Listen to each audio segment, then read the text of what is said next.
राम राम. एक वेळेस देव, दैत्य व मानव ब्रह्मदेवाकडे ब्रह्मलोकात गेले. त्यावेळेस ब्रह्मदेव गडबडीत होते आणि कुठेतरी जाण्याच्या तयारीत होते. ह्या सर्वांनी ब्रह्मदेवाला नमस्कार केला, प्रणाम केला आणि म्हणाले, ब्रह्मदेवा थोडं थांबा, आम्हाला तुम्हाला काहीतरी विचारायचं आहे. ब्रह्मदेव म्हणाले, लवकर लवकर सांगा, मला जायचं आहे, मला घाई आहे. मग ते काय म्हणाले, देव काय म्हणाले, हे बघा म्हणे, आम्ही कसं वागावं, आम्हाला उपदेश करा, आम्हाला ज्ञान द्या, आम्ही कसं वागावं ते सांगा. दैत्यपण आणि मानवपण म्हणाले, हो हो ब्रह्मदेवा, आम्ही कसं वागावं ते सांगा. मग ब्रह्मदेव थोडा गडबडीत होते.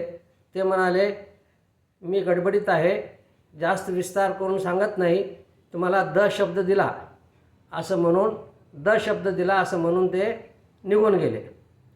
मग हे सर्व विचार करू लागले, द म्हणजे काय, द म्हणजे याचं काय, हे द म्हणजे हे कसलं ज्ञान आहे, हा कसला उपदेश आहे, हे असं काय त्यांना समजेना. मग ते एकमेकात विचार करत असताना तेव्हा तिथे नारद ऋषी आले.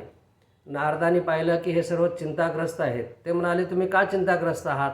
तर ते म्हणाले, आम्ही ब्रह्मदेवाकडे आलो होतो काहीतरी उपदेश त्यांच्याकडनं घ्यावा म्हणून, परंतु ब्रह्मदेव गडबडीत होते आणि द शब्द देऊन निघून गेले.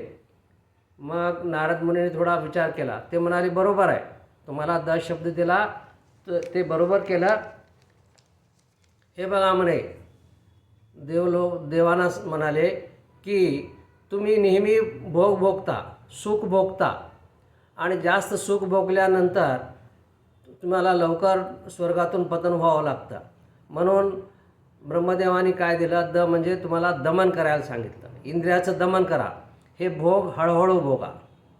दैत्याला म्हणाले, द शब्द जो आहे, तुम्ही क्रूर आहात, सर्वांना कष्ट देता, सर्वांना त्रास देता, मग तुम्हाला तर द म्हणजे दया, तुम्ही लोकांवरती दया करा.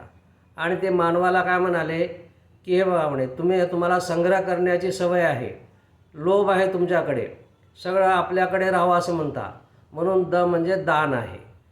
देवासाठी द म्हणजे दमन आहे, दैत्यासाठी द म्हणजे दया आहे आणि मानवासाठी द म्हणजे दान आहे, असं नारदाने सांगितलं. जय सियाराम.